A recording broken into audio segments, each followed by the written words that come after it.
So we're going to move to our, I guess, main speakers for the night, Jill Stein and Ajamu Baraka.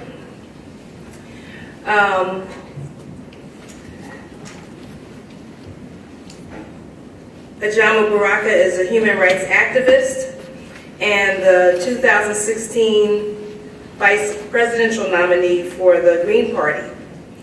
And he is going to present first. Thank you.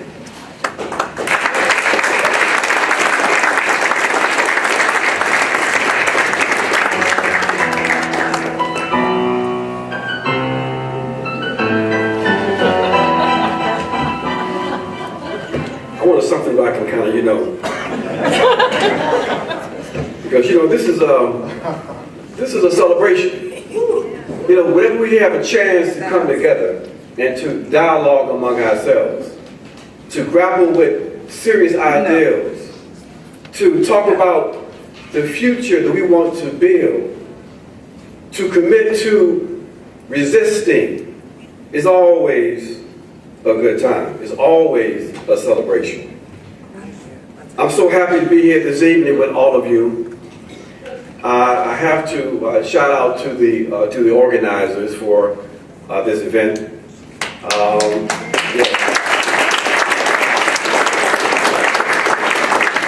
mean, the way this was organized in terms of having the different kinds of voices and faces to bring us to where we are today at this moment was really, really important. We need to have these kinds of community forums. I'm going to keep my remarks relatively short because we want to have time to have a dialogue. So we don't want to come here and speak at you, because I see and I know a lot of people here in the audience who have a lot to say, and I know we have some good questions, and so it's important to get to that point where we have a dialogue. These kinds of gatherings, they're happening really around the country. I was in Atlanta just a couple of days ago. We had a very vigorous, very dynamic event yesterday with the Georgia Latino Coalition for Human Rights, a group that when I was with the U.S. Human Rights Network, we helped to put in place and provided them their initial human rights training. We had an action at the regional headquarters of ICE, and this was a very interesting experience, because we all know that there's a lot of pain, a lot of fear. I mean, we are facing some conditions that are very, very different for many of us. And we know that the suffering is not even. There are some communities that are facing more than others. And we know that our brothers and sisters in the community of folks who are undocumented are really facing some very serious and dangerous times. At that event, one would assume that because of the danger of it, and because many people at that event openly said again, in the presence of the police and all kinds of authorities, we had a helicopter above us and all of that, you would think that they would be overly concerned about their own safety, but they had a sense of resistance, a fire. They said that, yeah, we are undocumented, but we're not afraid. And that's important. That's important for us to remind ourselves, all of us, that in these very dangerous times, we have to remind ourselves of the folks who came before us, who are struggling today, that in the face of danger, of repression, we've always resisted, and as a consequence of that resistance, we have made progress. So we acknowledge that we are facing a difficult period with Donald Trump. But I'm not afraid. Are you? No. So we have these gatherings to feed off of each other, to look at and try to grapple with the current reality, to try to figure out how we got here. You know, Jose Marti, one of the inspirations for the Cuban Revolution, he said that the trenches of ideals are more powerful than weapons. We are at a period where we have to have clarity in our thought. We have to be clear about how we got here today. We talk about we need to stop neo-fascism, and we've got to simultaneously struggle against neoliberalism. That connection is very important. You know, while we are concerned about the kinds of neo-fascist rhetoric that we see from this administration, we've got to remind ourselves that Donald Trump and his administration and Trumpism, it didn't just come out of thin air. It came out of a context, a social and historical context. So let's talk about that for a moment. We know that neoliberalism wasn't some kind of natural evolution of the capitalist system. Neoliberalism was a response. It developed in the 1970s. It was an expression of the counter-revolutionary process in this country, and really worldwide. It was part of the counter-insurgency in this country. We know that the first expressions of neoliberalism internationally was in Chile, after the U.S. Intelligence agencies destroyed the revolutionary process in that country. And then they imposed a neoliberal regime. While they were involved in imposing that neoliberal regime in Chile, in the U.S., the progressive movement, the revolutionary movement, was also feeling the consequence of this turn toward neoliberalism in terms of a ferocious counter-insurgency. One in which we know today we refer to as the COINTELPRO program.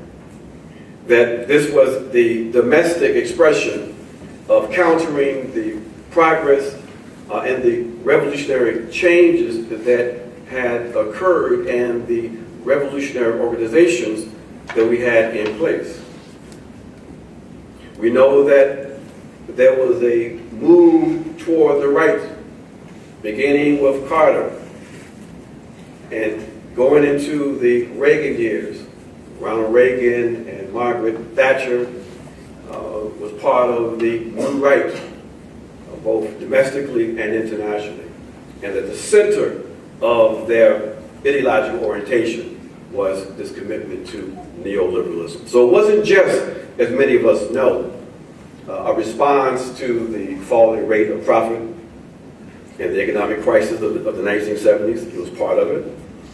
But neoliberalism was a political response, an ideological response to the conditions in the world in the 1970s and into the 1980s.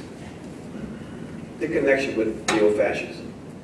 Well, one thing about this system is that, you know, again, we have unevenness in terms of how we have experiences. And we're concerned about the neo-fascism of today, but let's remind ourselves that in the 1980s, a central component of the neoliberal program was to not only suppress and destroy the revolutionary process in the U.S., but to attack the revolutionary motions around the world. We remember the Contra movements, that all of the struggles in which the people were making progress, the Reagan administration unleashed the full power of this repressive apparatus, this militarized state, to match up if you will, the process in Guatemala, in El Salvador, to begin to undermine the revolutionary process in Nicaragua, to target Zimbabwe, to engage in what they call constructive engagement with the South Africans, which meant basically they were committed to upholding the racist apartheid system. So in those countries that found themselves in the crosshairs of the U.S. state, they experienced forms of fascism. They experienced jails and beatings and torture and killings. Okay? So while the state is able to maintain a certain kind of facade of democracy in the metropoles of the U.S. and Western Europe, somebody's paying the price someplace. Those of us in the black and brown colonized zones of the U.S. and Europe, and people in the global South are already experiencing forms of neo-fascism. So it's important for us to remind ourselves of that when we hear, in particular, sometimes younger folks who are experiencing this in a way in which it seems new and terrifying. And it is worrying. Okay? But what we are in fact having is a blowback, if you will. The consequences of the imposition of neoliberalism throughout the entire world finally started catching up with Western Europe and the U.S. because the central component of the economic plan of neoliberalism is what? To suppress and to control workers, to drive down the wages of workers, to eliminate the ability of workers to protect their own particular interests, to attack social welfare, to attack the public sector, to commodify everything in life and in nature. So the great, social advances that some folks talk about in Western Europe, it was a reality in terms of, folks who were able to take 2 months vacation, workers in Europe, and 18 months parental leave, and workers in France were able to retire at 51 years old. And I mean, those were realities, okay? And the bribe that workers and the emerging middle class experienced in the U.S. was real after the Second World War. The good old days of the 1950s and the good old experience of the 1960s. But there's always a price that's paid. So that bill of the good life, the American dream and the European social democracy is now due. And the unfortunate reaction of folks in Europe and in the U.S. to their changing conditions, to the entitlement that they thought that they had just based on the fact that they were living in the North, the global North. That instead of us having an intensification of resistance, we've seen the emergence of the ghost of neo-fascism. Racism has been the response both in Western Europe and in the U.S. And I'm just getting started. I'm getting 5 minutes out. So my friends, we have a context for this. We have the contradictions of this system, and those contradictions and the weakness of our movement has brought us to the moment that we have today. That if the corporate Democrats had not been committed to just presenting to the American people a PR phenomenon called Barack Obama, and instead attempted to address some of the real economic and social contradictions in this country. And then we might not have had the foundation laid for Donald Trump. You look at the policies of Barack Obama, and you see that basically what we got was symbolism. That we were told that there was a economic recovery, but the people who supposedly were recovering, they couldn't experience it. In fact, they didn't see it. As Jill and I moved across this country during the campaign, for example, you know, we heard stories after stories of people who were like, we're suffering. And no one is speaking to our reality, except the Green Party. But no one is speaking to our needs. Now that was something that people around the country felt and experienced. But in those areas where we didn't have the ability to get to people and present the Green Party platform for economic recovery and social advancement, who was talking to those workers in Appalachia? Who was talking to those workers in the Rust Belt? Trump and his people, the New Right, the Tea Party folks, the folks that often many of us don't talk to and kind of don't even think that they are worth a conversation. But these are the folks that became the foundation for that counter-revolutionary process, if you will. If Barack Obama and the Democrats would have been serious, if Hillary Clinton wouldn't have been so smug in her belief that she was going to win this election, then perhaps she would have listened to her husband's advice and said, it's still the economy, stupid. Okay?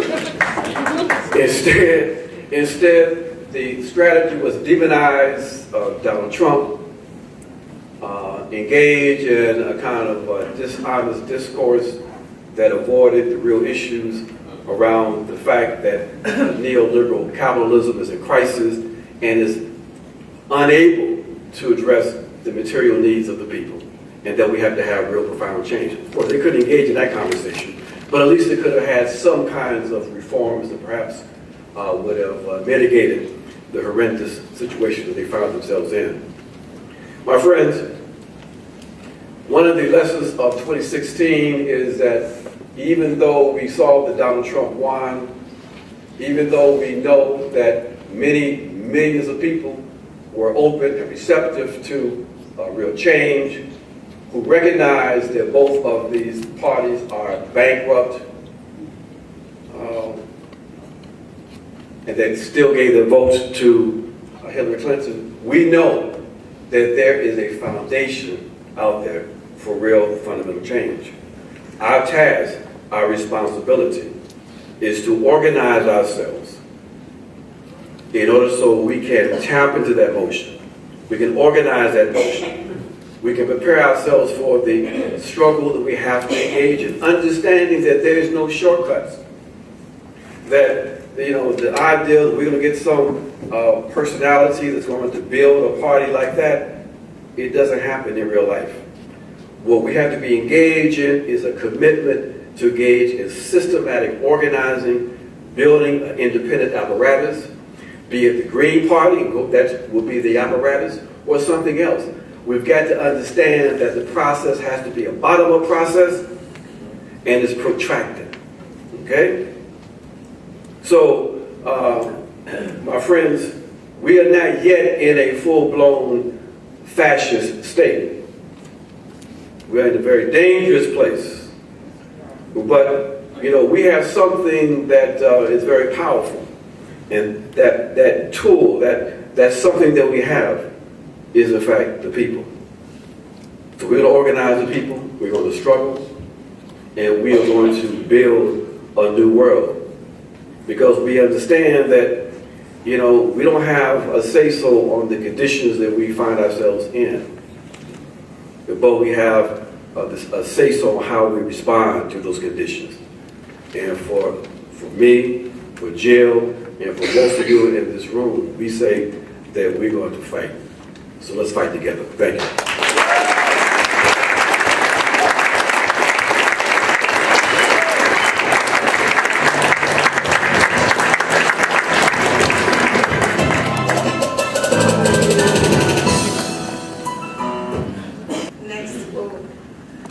Stein. She's a physician, activist, and politician. She was the Green Party's nominee for president in 2016 and 2012. Welcome, Jill.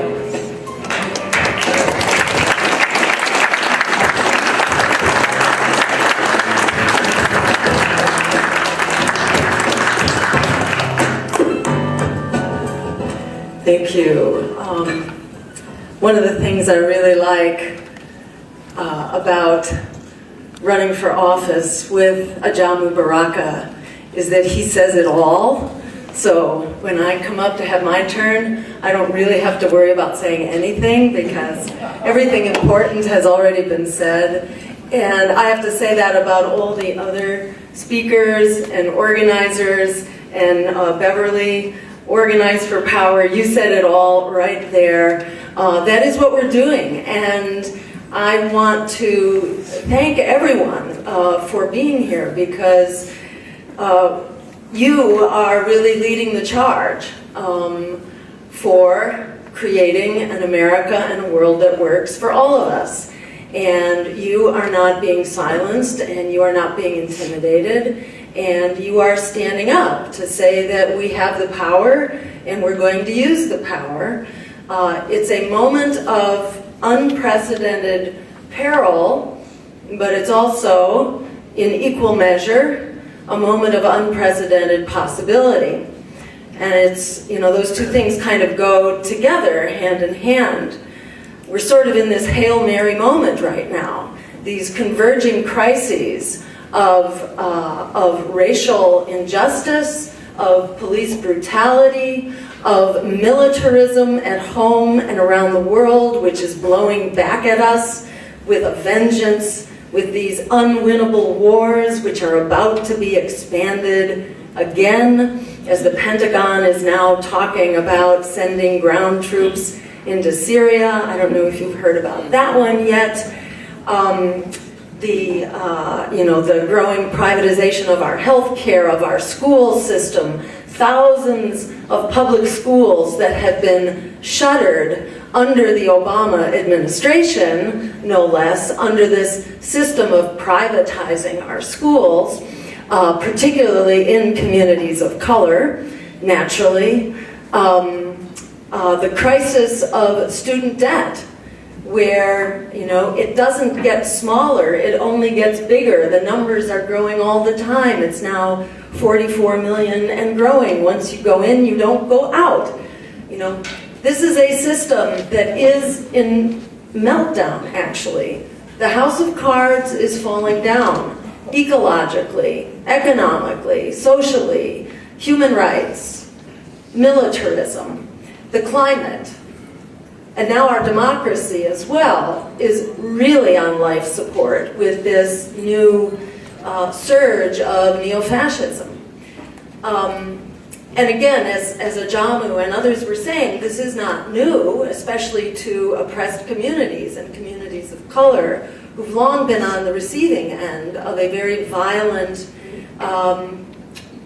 government and domestic militarism, aka the police. This is not new, but it's new to many people. It has sort of become bigger and more threatening and more pervasive. And in many ways, we are now at this 11th hour, at this Hail Mary moment. And that is a frightening moment to be in, but it's also a powerful and transformative moment because, as Martin Luther King says, or said, but his words live on, we have a choice between chaos or community. And that choice has become unbelievably, starkly clear. That choice is right here in front of our eyes. It's up close and personal. And we cannot save ourselves individually. We can only save ourselves as a community and as a society. And we are on a small boat, and that boat right now is taking on water really fast, and we have to basically bail it out for all of us. We are going to sink together, or we are going to sail together. And I think when, as people wake up to see that choice, we are mobilizing like we haven't seen in our lifetimes. And I think we are seeing our interconnectedness in a way that is also unprecedented in my decades of organizing. I have not seen people so ready to get out and to stand up for each other, because divided we are conquered, and we have been divided by the way our nonprofit industrial complex seeks to segregate us into 1,000 different pieces. But justice, justice is of one piece. It is a unity, and it is about racial justice and economic justice, workers and women's and indigenous and climate. All of these and LGBTQ, all of these forms of justice must go together. And the wonderful thing is that as we realize that, we realize how much power, in fact, we do have. That the moment we stand up and stand together, like the people at Standing Rock, who are being so heroic as they stand up for human rights, for indigenous rights, for democracy and our right to protest, for our climate, for our water, for our air. As we stand up and stand together, then we are absolutely unstoppable. As terrifying and horrific as the reign of Donald Trump is and this era of neo-fascism, I think it is driving home how powerful we are together, just to see the numbers of people that are turning out. Like when the Republicans call a demonstration against Planned Parenthood, and 10 times as many people show up to support Planned Parenthood and women's right to choose, you know that we're doing something right. When Donald Trump goes on TV to do a press conference, as he did yesterday, and I don't know how many people took the time to watch it. I haven't watched much of it myself yet, but it is pretty staggering. The man is unhinged. He has gone off the rails. He was pretty bad to start with, but he's gone pretty batty. And it is, I don't know, gratifying, if you want to say. There is some kind of divine justice going on right now, so that the workers who mistakenly were duped into thinking that he was going to be about working people are seeing, no, he's really about billionaires and bankers and bigots. That's what his cabinet is all about. And we're saying no to that.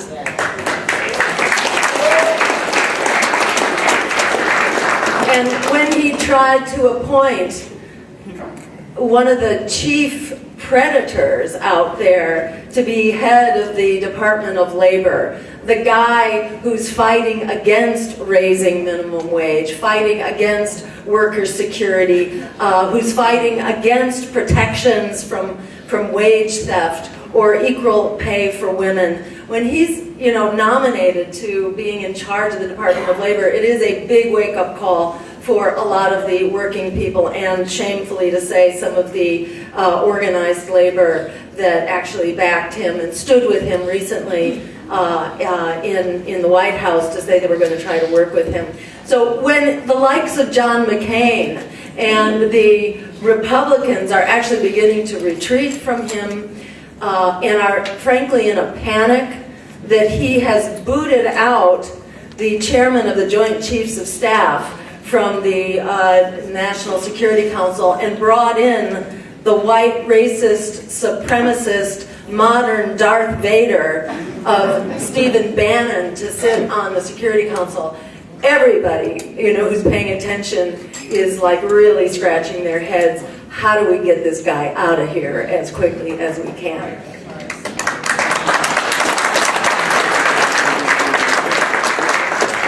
And it's also, substantive defeats for moving General Flynn out of the head of the security agency, stopping Puzder, the nominee for the Department of Labor.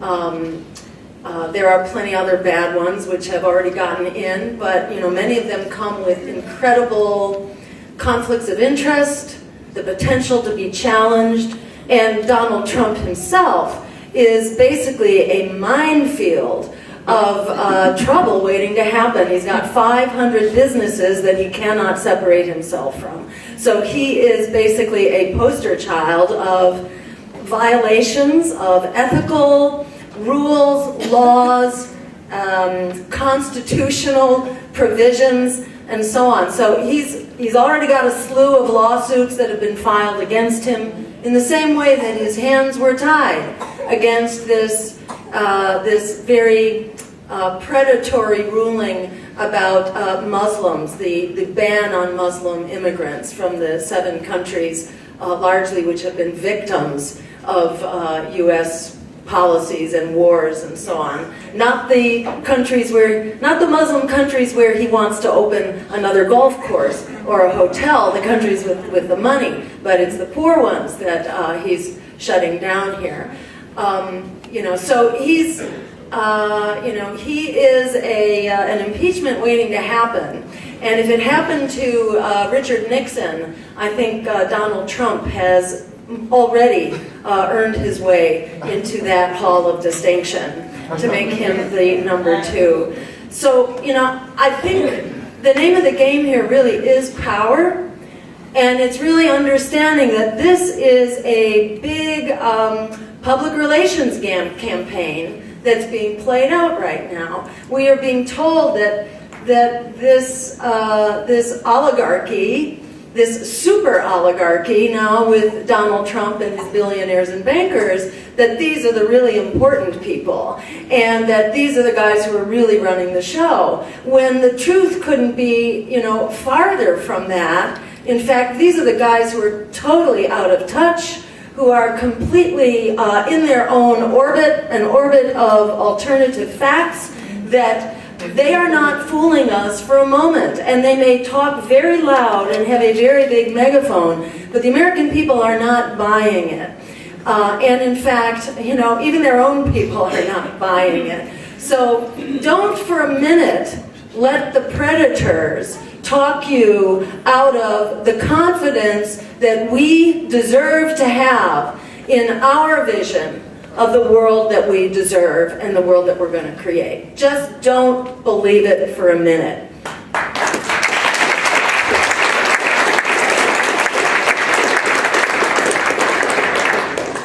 I'm going to just try to confine myself to a few other things so we have time for dialogue, because that's where the really important discussion happens. I guess the last thing I want to say, is that in the same way that people are not being fooled that Donald Trump is your friend or that he's a friend to working people, people are not being fooled about that. But I'm also just so delighted to see and surprised to see that people are also not being fooled that the Democratic Party is the solution here, because it's not. Where does neo-fascism come from? It really is a product of neoliberalism and the fact that people got tired of being thrown under the bus.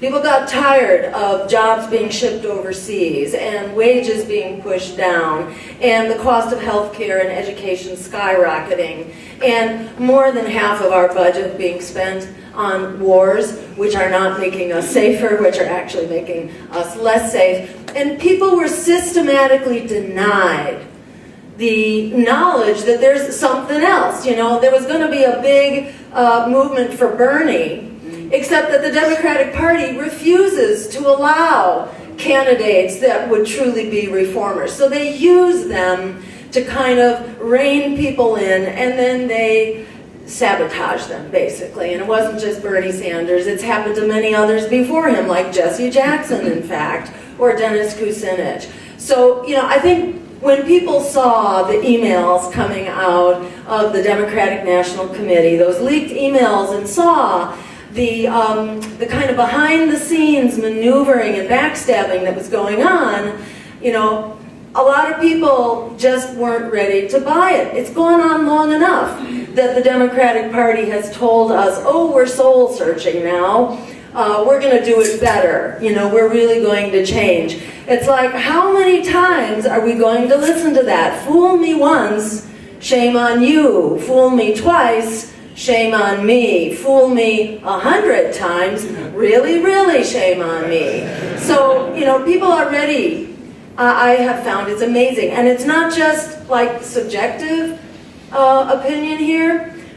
Gallup they actually do a whole series of polls, almost on a monthly basis, because, they're very worried about this, as you can imagine. The political establishment is very worried about this.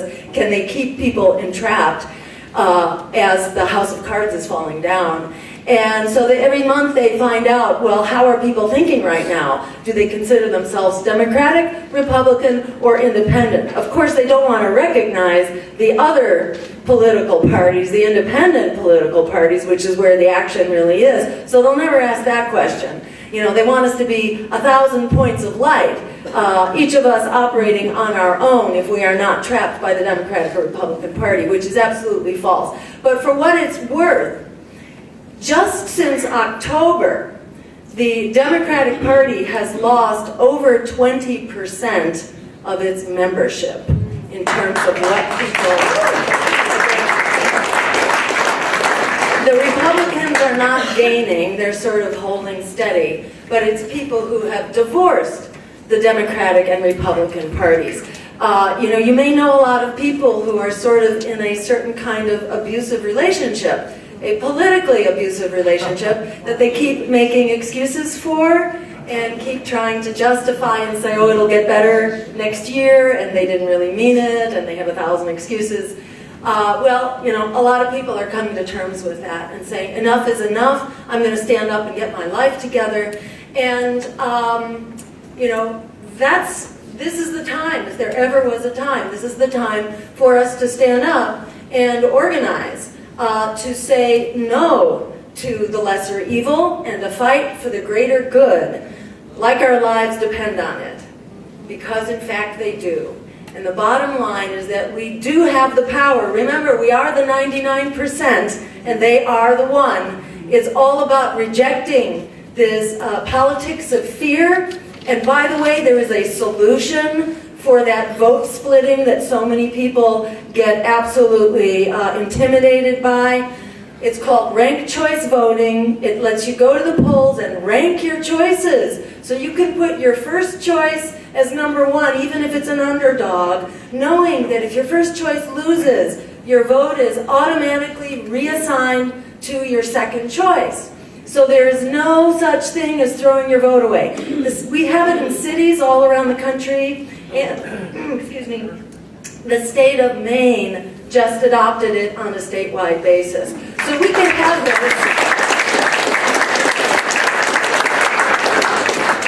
My campaign, this is way back, the first time I got tricked into running for office, back in 2002, we had filed a bill. I was running for governor against Mitt Romney, and we had filed a bill with a very Democratic, 85% Democratic legislature in Massachusetts to adopt ranked choice voting so there would be no splitting of the vote, no unintended consequences. And of course they wouldn't let it out of committee. You'd think they would, because it would protect them from having a split vote. But the deal is, they rely on the politics of fear. Why? Because they know that they cannot earn your vote. Why can't they earn your vote? Because they're not really on your side.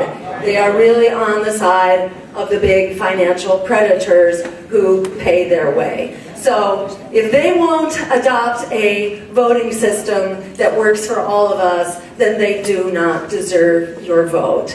So we do have the power. We can implement changes like that, You can adopt it at a state level by voter referendum, which is how Maine did it because the legislatures won't pass it. The establishment is very threatened by a political system that liberates our votes so that we can actually vote our values and not our fears, like in this election, when most people didn't know that they had other options. They were screaming for other options. 76% of voters were calling for opening up the presidential debates to the other two candidates who were on the ballot pretty much all across the country. But of course they refused, because that would have been very dangerous if we could have talked about how, in fact, we could cut the military budget by more than 50% and have all the money we need for housing, for health care, for quality schools, for after-school programs, for the kinds of arts that we saw here tonight, which are absolutely incredible and should be part of every child's education program, not just special things that get cut when the budget is tight because they've given too many tax breaks to the billionaires and the millionaires. We can do this right. We can have an America and a world that works for all of us, that puts people, planet, and peace over profit. The power to create that world is not just in our hopes, it's not just in our dreams, it's right here and now. It's still here. More than ever, it's in our hands. Thank you.